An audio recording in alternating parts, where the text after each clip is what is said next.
దర్శకత్వంలో అల్లు అర్జున్ హీరోగా భారీ అంచనాలతో రూపొందించిన పుష్ప సెకండ్ పార్ట్ సినిమా ఎట్టకేలకు ప్రేక్షకుల ముందుకు వచ్చేసింది. రివ్యూ గురించి ఒక్క మాటలో చెప్పాలంటే దుమ్ము దులిపేసిందనే చెప్పాలి.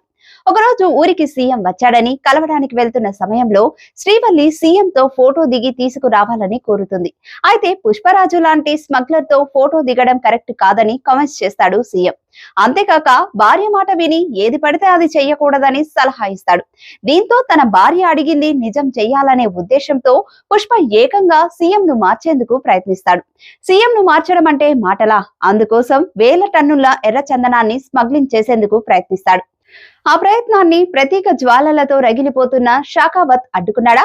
అడ్డుకునేందుకు ఎలాంటి ప్రయత్నాలు చేశాడు? అన్ని ప్రయత్నాలను పుష్ప ఛేదించగలడా? సీఎం ను మార్చగలడా? ఎలా అయినా తనకు ఇంటి పేరు కోసం పోరాడుతున్న పుష్ప అతని ఇంటి పేరును దక్కించుకోగలడా లాంటి విషయాలు తెలియాలంటే నేను చెప్తే సరిపోదు, మీరు చూడాల్సిందే.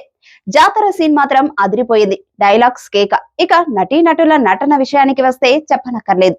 ఇంకెందుకు ఆలస్యం, మీరు కూడా వెళ్ళి చూసేయండి.